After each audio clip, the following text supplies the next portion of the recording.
হিমানি শোন, স্যার বলেন। অনেক দিন হচ্ছে তোকে একটা জিনিস দিব বলে ভাবতেছিলাম, আসলে তোকে সেরকমভাবে কিছু দেওয়া হয় না, তাই ভাবলাম যে তোর জন্য এই যে এই মোবাইলটা, বুঝতে পারছিস, এই মোবাইলটা আমি কিনে আনছি, কম দামে একজনের কাছে পেয়েছি, তোর জন্য আমি আনছি। না না স্যার, আমার মোবাইল লাগবো না। না, কি বলিস লাগবে না? তুই আমাদের বাড়িতে কাজ করিস, তোকেও তো একটা সকালাত বলতে কিছু থাকে, তাই না? তোকে কোনোদিন কিছু দিতে পারি না। নে, এটা রাখ, তুই এটা ব্যবহার করবি। সত্যি স্যার? হ্যাঁ। এটা আপনি আমার দিতেছেন? হ্যাঁ। আপনার অনেক দোয়া করি, আপনি অনেক ভালো কিছু। আচ্ছা ঠিক আছে, কাজ কর, কোনো সমস্যা নেই। হ্যাঁ আচ্ছা স্যার। আচ্ছা ঠিক আছে, কাজ কর।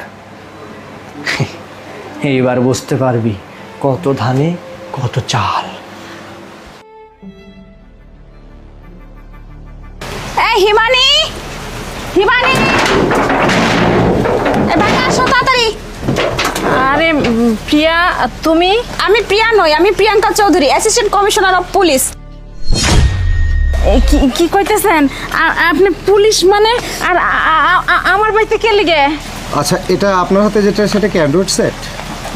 আপনি কোথা থেকে কিনছেন এটা? স্যার এটা আমার স্যারে দিছে, আমি যে বাসায় কাজ করি না ওই বাসার স্যার আমার দিছে এটা। ওই বাসার স্যার আপনাকে দিছে? হ।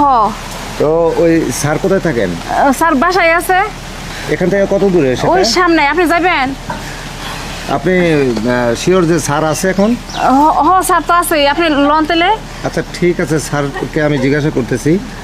তো বিষয় হলো যে আপনি স্যারের কাছ থেকে কিনছেন না স্যার আপনাকে দিছে? না না, আমি ওই বাসায় কাজ করি, স্যার আমার গিফট করছে। আচ্ছা যাই হোক না কেন, এখন স্যারের সাথে ওই বাসায় যাইতে হবে। আর এই ফোনটা আপনি কিভাবে কেন পাইলেন সেগুলো বৃত্তান্ত বলতে হবে, কারণ আমরা এতদিন এই গোয়েন্দা সংস্থার কাজ করছি যে এই ফোনটা কোথায় আছে এটা খুঁজে বের করার জন্য। আর আমি আসলে আপনারা আমাকে যে নামে চেনেন সে তো আমি না, বুঝতেই পারতেছেন।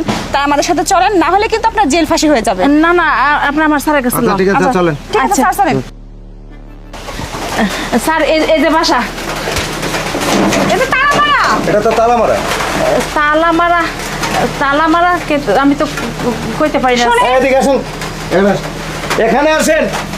তালা মারা আপনি বলতেছেন এই বাসা থেকে ফোন পাইছেন, কিন্তু যেহেতু আপনার হাতেই ফোন, আপনাকে কিন্তু আসামি করে জেলে পুরে দেওয়া হবে। আর আপনি কি জানেন এটা হচ্ছে একটা মার্ডার কেসের আসামির ফোন, এর জন্য কিন্তু আপনার অনেক দিন জেল হতে পারে। এই ফোন তো স্যারই আমার দিছে, কিন্তু কিন্তু স্যার। কই তারা কই? যাই হোক, আপনার এত কথা বলতে হবে না। এই সেটটা, এই মোবাইলটা যেখানে ছিল, যেখানে ডাকাতি হয়েছে। স্যার আপনারা এখানে? আচ্ছা, এই বাসার মালিক কে? এই বাসার মালিক এখন আমরা। কেন? আপনারা মানে? ও আচ্ছা, তার মানে আপনারা আসল কালপ্রিট, তাই না? আরে না না, আপনি কি বলছেন? দেখুন, এই এই বাসার মালিক যিনি, উনি আমাদের কাছে বাড়িটা বিক্রি করে চলে গেছে, আজ ছাড়া 2-1 মাস আগে।